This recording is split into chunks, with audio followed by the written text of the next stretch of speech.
So, we've started discussing the initial building blocks that created the foundation of DC Comics as we know it today, including the founder, Malcolm Wheeler Nicholson, and Harry Donenfeld. But with everything that Donenfeld did, both before and during his time with National Allied Publications, he hardly ever did it alone. Let's talk about his lifelong business partner. If this is your first time with us, I've found that a lot of modern media is pretty impenetrable to newcomers.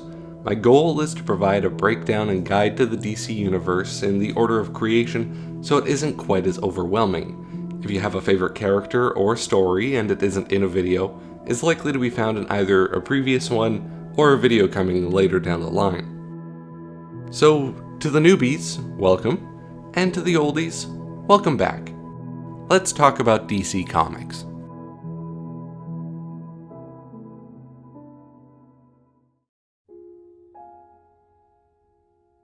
Born as a part of a Russian Jewish family in 1900, Yakov Leibowitz and his family relocated when he was 10 years old to the Lower East Side of New York City, fairly close to Donenfeld, though the two were yet to cross paths. Yakov never knew anything about his biological father, but for all intents and purposes, his stepfather, Julius, was his dad. Once they landed in the United States, the family had their names changed to fit in better. Thus, Julius became Julius, and young Yakov Leibowitz became Jacob Liebowitz, usually going by Jack. Jack's early life wasn't particularly out of the ordinary for a young immigrant. His first job was as a newsboy, and in high school he realized he had a particular gift for accounting. Fast forward to age 24, and he has an accounting degree under one arm, and at age 27 had a wife under the other.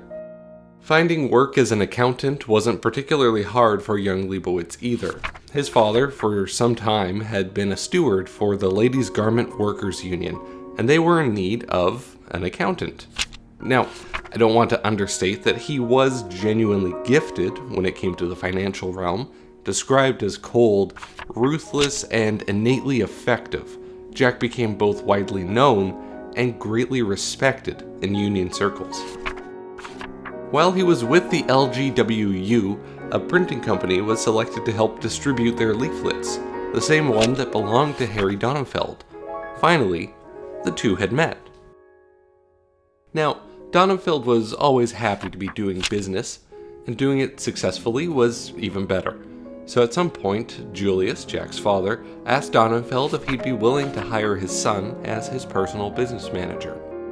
Donenfeld, taking pride in providing work to his fellow American immigrants, brought Liebowitz aboard, and the two got to work. They worked well together, too. Donenfeld was always known for being energetic and overexcited, whereas Liebowitz was the polar opposite. This balanced the two, and they came out stronger for it. Liebowitz would often direct his partner to the most ideal pathways, so when the prohibition ended and the police began to crack down on Harry's erotic magazine publications, Jack convinced him to look at stronger business ventures, since their two largest sources of income had been simultaneously curtailed. They popped into National Allied Publications, and 3 years later, Jack became the sole owner after purchasing it at an auction, accompanied, as always, by Harry. Once he was the man in the chair, and Donenfeld was the man in the shorter chair, Leibowitz's next addition to DC's canon would pave the way for something greater than any one publishing company could have anticipated. His desired project was another anthology comic magazine with more fantastical elements. Its name would be Action Comics, the soon-to-be stomping grounds of the Man of Tomorrow. Because of Superman's raging success, Jack's favorite activity quickly became overseeing his inclusion in other media. Radio plays, television, newspaper strips, the whole gamut.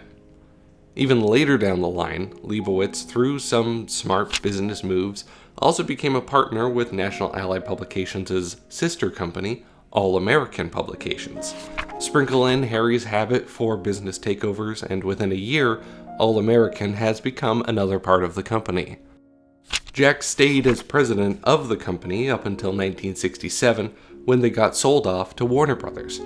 Given the timeline, personally, I have to wonder if the decision may have been influenced by the passing of Donenfeld 2 years earlier. But following the sale, Liebowitz switched gears, becoming a member of the board and continued to oversee things from the boardroom until 1991, when he finally retired at age 91. I have to wonder if he even bothered to give himself a retirement package.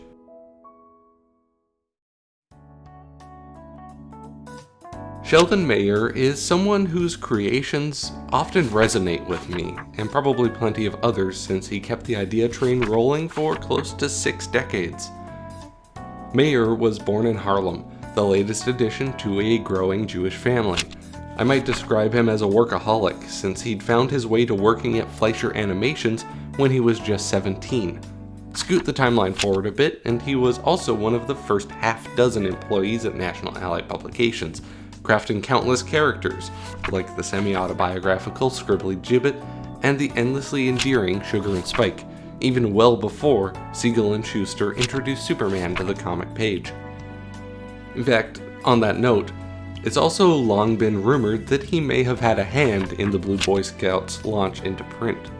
The rumor goes that Liebowitz, planning on starting up Action Comics, was adamant about getting as many ideas pitched as possible, so he could whittle things down to what he saw as the cream of the crop.